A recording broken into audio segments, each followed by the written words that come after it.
So here we are, we've finished 3.2, a bit of a long one, roughly 3 hours, 37 minutes, 38 minutes, kind of long. I have some thoughts here, that's why we're doing this review now. And I want to get one thing clear first.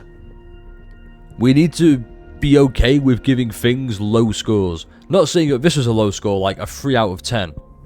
For example, when I call something mid, I mean mid as in 5 out of 10, you know, because mid means middle. Not good, not bad, pretty good. And obviously people like, but what did you rate it? I will give you the rating that I would give it, if that means anything. 6 out of 10.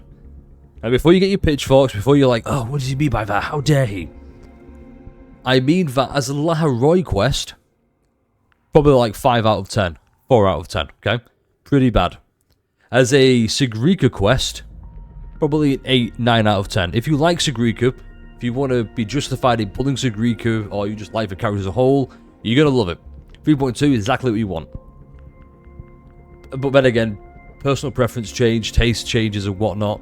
I have some big complaints, big like positives. And I think we'll start with the positives first. Sigrika. Bit of a slow one. Now, when I'm saying this, I want you to know one thing. I don't care about Sigrika. I'm skipping. I think she skipped Riku. I think she got shafted. She's after Imuth. Same with Luke. They are after Imuth, but before Hiyuki. And most likely now Denia and the 3.4, whatever it is, the Edgerunners collab. Bit of a shit one. And Lucilla as well. Lucilla, come on. So that being said, I liked we got to see like a silly animated character for once, which Sigrika is, but can also be serious. It was just... That's really all the positive I can give about Sigrika. I'm saying Chisa because she's in the quest, believe it or not. Wow, they brought it back. That's a big positive. More of that in a moment. You can also watch like the full playthrough, probably uploaded after this, where you can just see why I think that. But yeah, I want to try and keep this one short-ish. So Sigrika, great character. Little bit in terms of team compositions, whatnot, probably stifled. We all know she's echo skill damage. So Chuyin, which thankfully rerunning now. That's kind of why it's here. There was good building around Sigrika. However, that was it.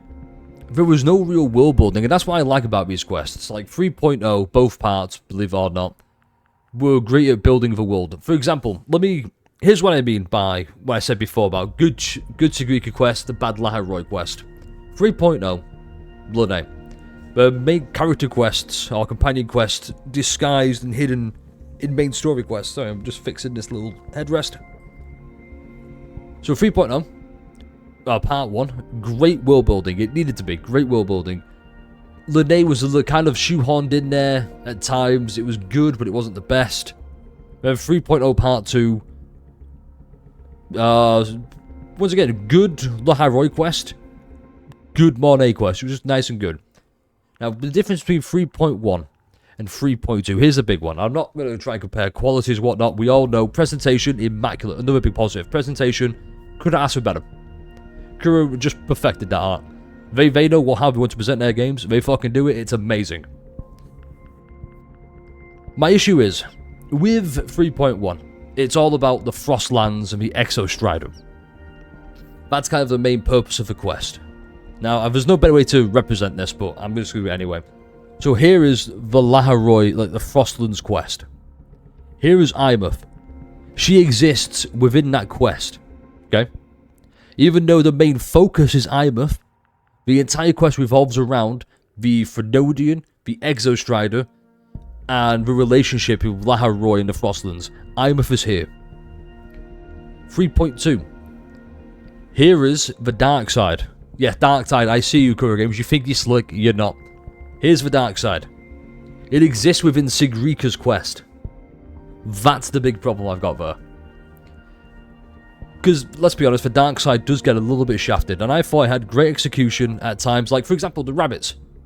There's rabbits in here, like, where does that come? I don't understand that. It's not explained, it's just, yeah, there's rabbits. Which I'm like, okay, cool. Like, it's kind of like, okay, here's what okay, let me back up a little bit. So for the start, we know what it is. They introduce why it exists. I think that's great. It's not just, oh yeah, this thing exists by the way. Like 2.6, are you know chaos? It's like, what is chaos? So it's this thing that just exists now. Okay, that's kind of weird. Sure, cool. At least the dark side is, it was created for this express purpose. It's always existed for this amount of time. There you go. I thought that was great. They didn't expand on that after that. It was just kind of like, yeah, negative emotions go here. Cool. Whatever. Also, before this we did Luke's quest, and Luke's quest was... Got an architect like, yeah, there's a Fraxidus member in here. I wonder who it could be. Ooh. It's Denier. Spoiler alert, it's Denier. It's pretty obvious. And then... There was another one of my big fears as well. There's two spectrums here. There's spectrum, like, on the one end, it's, oh, who's the member? Nameless NPC generic-ass looking model that rarely interacts with this request, and it's like, at the end, it's like, huh, yes, turns out I was the Grand Architect all along. Yeah, looking at you, 3.0 Part 2. The whole loop with the Hivacia thing, yeah. Maybe it was Part 1, either one. Oh, you got the other side, which is obviously playable character. Obvious standout character, Denier. There you go. I was expecting like a middle point. For example, Isla, who's in this character. I think it's called, you know, say Isla, whatever it is. Either way, I wanted it to be her or someone like her that we see. We notice they're meant to stand out, but not in such a way you're like they're going to be playable in the future. Denier, and I'm like, okay, whatever. Sure, we couldn't see that coming. I also. She's Royan. Okay, here's my biggest complaint with this. My biggest complaint in terms of world building, and why I wish it did more. Where is... The entire festival is celebrated around Royan culture. Okay? It's all about, okay, she's Royan. They're celebrating the new solar celebration. Royan culture. Does not even bring up anything even remotely Royan after that. It's just, yeah, here runes. Well, why are the runes there? They just are. It's because Sigrika's good at reading and writing runes and making them. Like, okay, but is there anything else to do with the Royans? No, it's just that Sigrika's Royan. I don't know. I just would have liked more. That's what I mean. It's a Sigrika quest with other stuff filled in. It's not like a Royan quest with Sigrika in it. I can see why some people are a bit divisive about it. Like I said, I'm trying to leave bias aside, by the way. If I was being biased, I'd just be like, yeah, it was a 4 out of 10. Whatever, but both sides bored me. But, you know, I'm trying to be subjective, trying to be unbiased here. Subjective. I'm just trying to be unbiased and give you raw, honest criticism and feedback, and maybe you agree, maybe you don't. You think I'm right, you think I'm wrong, cool, whatever, let me know. Let's start a discussion, because, you know, discussions are fun. Obviously keeping it civil. That said... it was fun. Like, the joke before about it was, well, 4 out of 10. That was obviously a lie. If I was being unbiased, it'd be like 5. It was mid. The quest was just mid overall. It really was. The bad things, like you are a bot, so I'm going to have to ban you. Actually, you know what? Yeah, go on, I'll just ban you real quick. We'll keep this in the video, but... Yeah, hopefully I can ban you anyway. One sec. Let me just, I'm just gonna find you real quick. Oh, so we're keeping this in. There you are. Yeah, you're banned. GG's. Easy. Next. There's nothing really else to talk about. It was a nice mid-quest. It was, a mid is a good thing. It's not bad. I mean, people use it as a bad term. It's not. It's fine. That's it. It was just a fine quest. I wanted more from other aspects.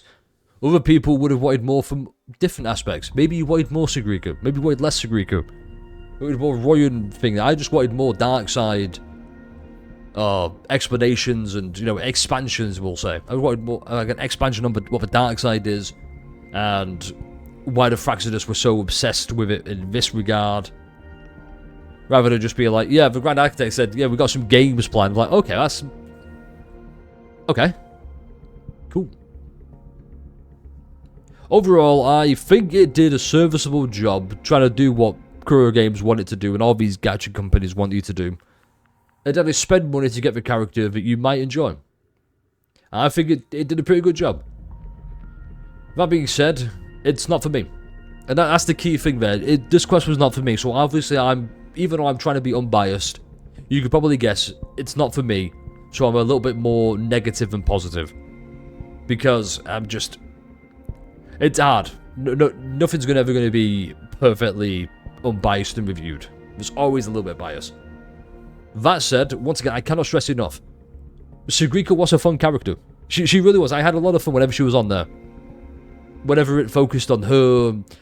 That's another thing. It was just, hire a therapist. That's the takeaway. To start Touch Academy, get a therapist.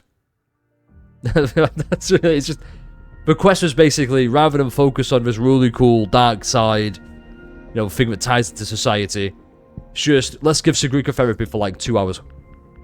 Sigrika had a great character development, but there was not much more about her than what was interesting, except for having a more outward personality compared to everyone else. Yeah, exactly. If anyone else has everyone else do want to pipe up as well, please do so. Don't be afraid. Let opinions be heard. But yeah, going about that as well, it was just, it's why I liked seeing Sigrika having hearing the voices, like Randy Orton. Where it's just, you get to see the bad side, but it's also kind of generic, cliches work for a reason. Okay, and I think the cliches for Sigrika work where it's just overachieving student, been told they're special their whole life, or better yet, smart kid told they've been smart their whole life, grows up, finds out there's more smart people smarter than them. Oh no, identity crisis. That's what this was. It was just, Sigrika, you don't have to, force yourself to do everything. You can take a break, the world's not going to collapse, blah, blah, blah. And it's those moments there, right? It's those moments there where making the entire main quest about Sigrika doesn't work. Because, how do I want to say this? When Sigrika's sad, the quest is sad. And it gets boring and bogged down. And a quest doesn't have to be hype or refarmed moments 24/7. But it can't not be boring. Or it can't be boring. It can be slow and still interesting. The moments where Sigrika... here's another thing that really annoyed me. And this is just a call out for all stories and all quests that do this. We're basically forced to do this to progress it. I'm like, okay, why? Why am I forced to go and chat with Lene and Mornay to progress Sigrika's quest? I think that sucks. Don't do that. And what was the point I was just making there? Yeah, so you got this. And I'm thinking, okay, in the moments where Sigrika is feeling down and she's kind of sidelined from this, have us learn more about the dark side, rather than just, we need to... That's it, basically. That's how the quest could have been fixed, in my opinion. When once again. When Sigrika is sidelined, expand the dark side, okay? Expand the dark side part of the quest. When the dark side quest is on the sidelines, expand on Sigrika's part of the quest. Find the balance. The balance was very off here. And that's it. That's all I've got. I don't want this to be too long. Like I said, we're approaching 15 minutes. If anyone has anything else, type now, forever hold your peace. If not, I'll see you in the comment section where you're probably going to tell me, hey, I agree. Hey, I don't agree. Cool, whatever. Keep it respectful, all that good stuff. Like, comment, subscribe. And yeah, I'll catch you for the next one. We are fast on 15 minutes now. Bye, everybody.